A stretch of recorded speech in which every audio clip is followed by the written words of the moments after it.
Dan dalam catatan itu yang terjadi adalah Anda mempertanggungjawabkan hidup itu dengan baik. Masih direpoti oleh tetangga, tok tok tok tok, tahu-tahu anaknya sakit, pinjam duit, pinjam utangan dong dan sebagainya. Anda memberikan di sana dan itu menjadi sebuah pengorbanan. Sebetulnya hidup kita hanya begitu-begitu saja. Dan semangat ini menjadi pemberian diri seutuhnya sebagai murid Kristus. Tapi dikatakan di sana, karena barang siapa mau menyelamatkan nyawanya, ia akan kehilangan nyawanya. Kalau orang itu egois hidupnya, dia tidak pernah bermasyarakat, tidak pernah mau tahu dengan kesulitan orang lain, dia mencoba menyelamatkan nyawanya, tapi sebetulnya dia kehilangan. Kalimat ini menjadi spiritual kalau Anda dan saya mengkontemplasikan dalam kehidupan kita. Mari kita beriman dengan pemberian diri seutuhnya, sambil berkorban kita mewujud nyatakan integritas iman dalam kehidupan kita sebagai sebuah jawaban pertanggungjawaban hidup. Berbahagialah bangsa yang Allahnya Tuhan, suku bangsa yang dipilih Allah menjadi milik pusakanya. Dari surga Tuhan mengamati, memandang umat manusia. Dalam nama Bapa dan Putra dan Roh Kudus. Amin. Rahmat dan damai sejahtera dari Allah Bapa dan dari Tuhan kita Yesus Kristus bersamamu dan bersama rohmu.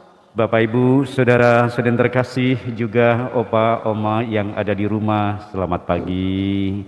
Apa kabar hari ini? Baik, luar biasa. Kita syukuri rahmat Allah dalam kebersamaan kita bersama Jumat Pekan Biasa ke-6 dengan firman-firman-Nya yang mengundang Anda dan saya untuk masuk kepada kedalaman iman, mengikuti Tuhan dalam jalan derita, salib dan kematiannya. Mari seluruh intensi kita bahwa baik pribadi lepas pribadi maupun yang disampaikan pada perayaan Ekaristi ini. Mari satukan hati perayaan Ekaristi ini bersama intensi kita dan kita syukuri Ekaristi sebagai rahmat, syukur dan keselamatan. Bapak Ibu, saudara-saudara terkasih yang dicintai Tuhan, hari ini Tuhan menegaskan kepada kita tentang artinya beriman. Banyak orang dalam pengamatan dan pengalaman sehari-hari kadang-kadang tidak sampai pada kedalaman iman.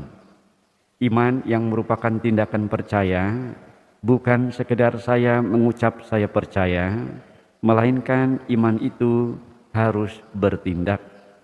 Kalau istilah saya menyebutnya iman itu harus angkat pantat. Kalau beriman bukan duduk diam, yes, tapi bergerak, angkat pantat buat sesuatu.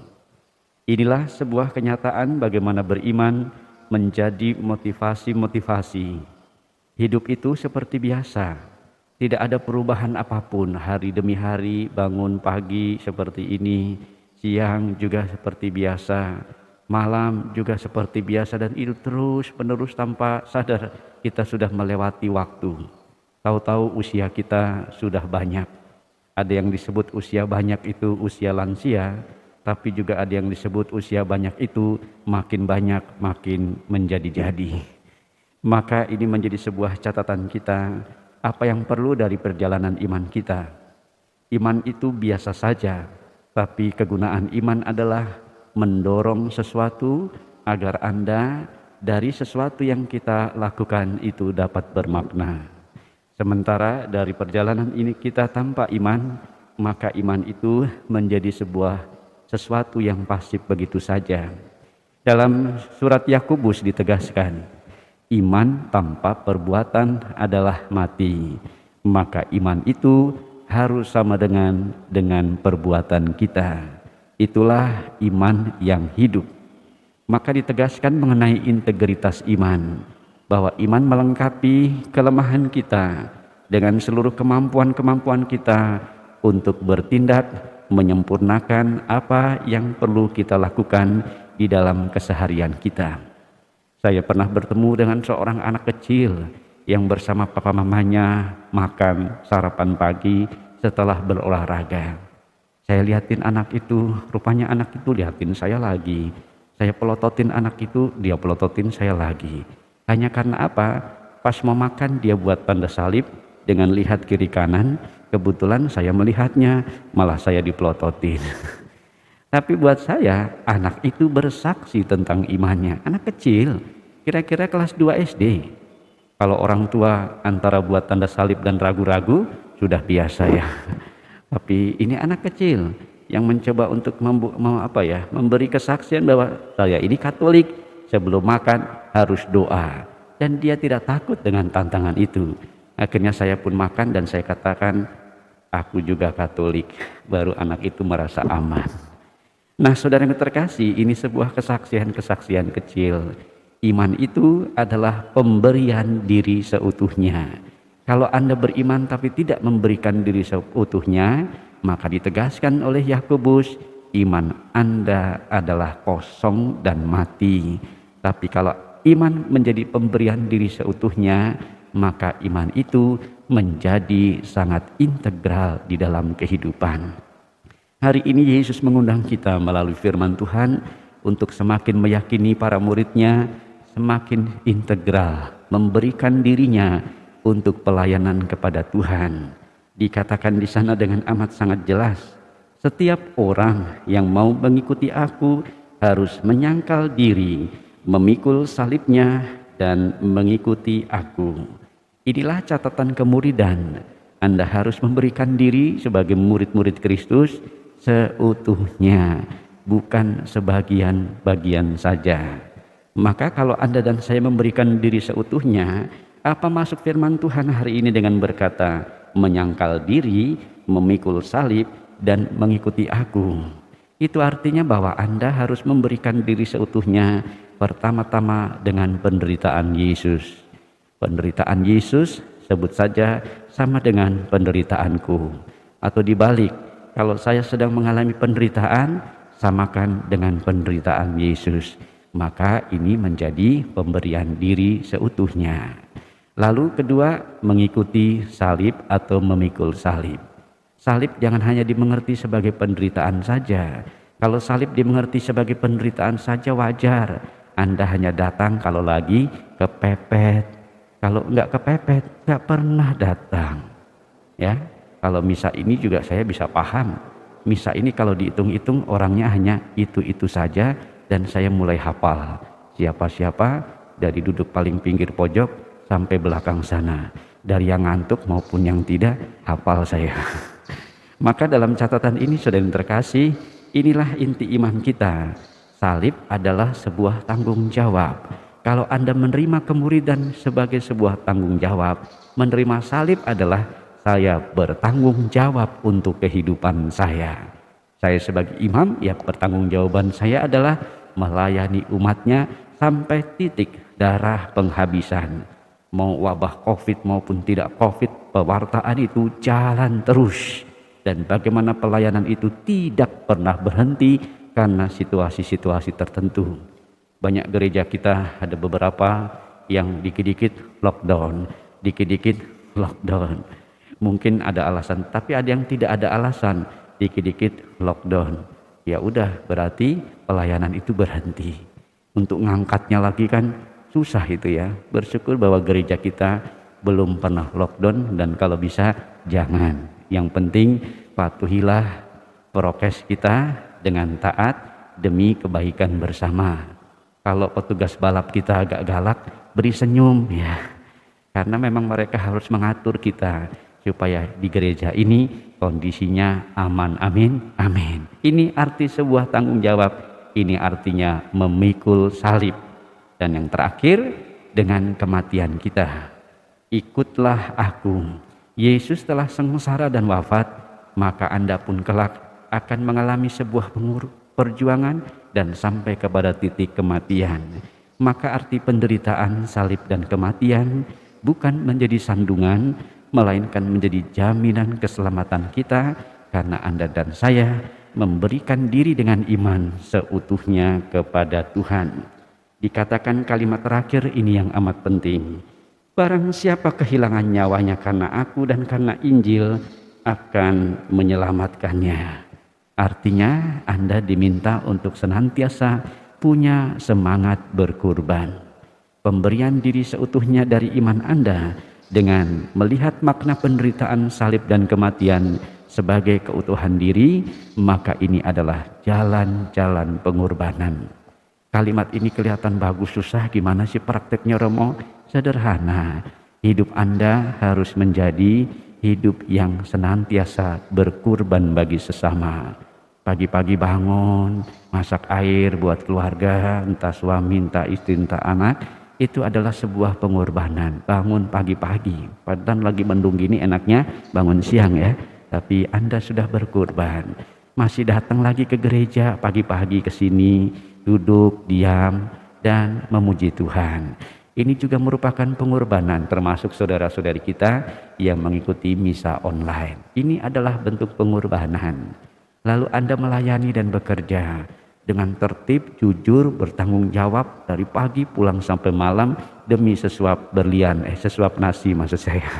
Dan dalam catatan itu yang terjadi adalah Anda mempertanggungjawabkan hidup itu dengan baik. Masih direpoti oleh tetangga, tok tok tok tok, tahu-tahu anaknya sakit, pinjam duit, pinjam utangan dong dan sebagainya. Anda memberikan di sana dan itu menjadi sebuah pengorbanan. Sebetulnya hidup kita hanya begitu-begitu saja. Dan semangat ini menjadi pemberian diri seutuhnya sebagai murid Kristus. Tapi dikatakan di sana, barang siapa karena barang siapa mau menyelamatkan nyawanya, ia akan kehilangan nyawanya. Kalau orang itu egois hidupnya, dia tidak pernah bermasyarakat, tidak pernah mau tahu dengan kesulitan orang lain, dia mencoba menyelamatkan nyawanya, tapi sebetulnya dia kehilangan. Kalimat ini menjadi spiritual kalau Anda dan saya mengkontemplasikan dalam kehidupan kita. Mari kita beriman dengan pemberian diri seutuhnya. Sambil berkorban, kita mewujud nyatakan integritas iman dalam kehidupan kita sebagai sebuah jawaban pertanggungjawaban hidup. Tuhan memberkati. Amin. Marilah menyatakan misteri iman kita. Wafatmu Tuhan kami wartakan, kebangkitanmu kami muliakan hingga Engkau datang. Apa gunanya seseorang memperoleh seluruh dunia tetapi kehilangan nyawanya? Mari bersama Yesus yang telah tinggal dalam hati untuk menyertai peziarahan kita hari ini, bawa seluruh intensi pribadi kita dan juga yang kita tempatkan dalam devosi intensi ini, dan kita mau sampaikan kepada devosi kerahimannya. Yesus kau andalanku, Yesus kau andalanku, Yesus kau andalanku, Engkau andalanku sepanjang hidupku. Yesus kau andalanku, Yesus kau andalanku, Yesus kau andalanku, Engkau andalanku sepanjang hidupku. Yesus kau andalanku, Yesus kau andalanku, Yesus kau andalanku, Engkau andalanku sepanjang hidupku. Darah dan air yang telah memancar dari hati Yesus yang Maha Kudus sebagai sumber kerahiman bagi kami, Engkaulah andalanku.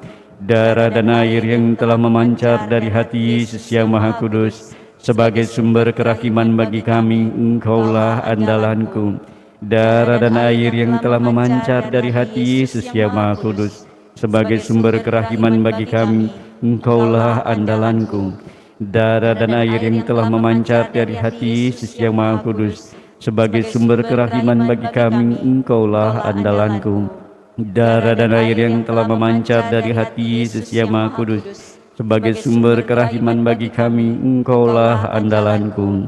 Darah dan air yang telah memancar dari hati Yesus yang Maha Kudus sebagai sumber kerahiman bagi kami, Engkaulah andalanku. Darah dan air yang telah memancar dari hati Yesus yang Maha Kudus sebagai sumber kerahiman bagi kami, Engkaulah andalanku. darah dan air yang telah memancar dari hati Yesus yang Maha Kudus, sebagai sumber kerahiman bagi kami, Engkaulah andalanku. Darah dan air yang telah memancar dari hati Yesus yang Maha Kudus, sebagai sumber kerahiman bagi kami, Engkaulah andalanku. Darah dan air yang telah memancar dari hati Yesus yang Maha Kudus, sebagai sumber kerahiman bagi kami, Engkaulah andalanku. Allah Bapa pencipta dan penyelamat kami telah Kau teguhkan untuk mengimani putra-Mu berkat Ekaristi yang kami rayakan ini. Mampukan kami untuk mengorbankan hidup demi keselamatan sesama dan untuk kepenuhan penebusan-Mu. Dengan demikian kami boleh menghayati iman kami seutuhnya, pemberian diri kami kepadamu. Demi Kristus Tuhan, pengantara kami. Amin. Saudara yang terkasih, terima kasih untuk rahmat kebersamaan dan Ekaristi bersama, baik ya, saudara-saudari kita yang online maupun mereka yang hadir di tempat ini. Terima kasih untuk kehadiran, waktunya, Tuhan memberkati kita. Terima kasih untuk prodiakon, untuk lektor komentator, untuk petugas komsos, juga petugas balap, TGKP, saudara-saudari, koster, dan mereka yang terkait. Mari kita saling meneguhkan, berdiri, mohon berkat Tuhan.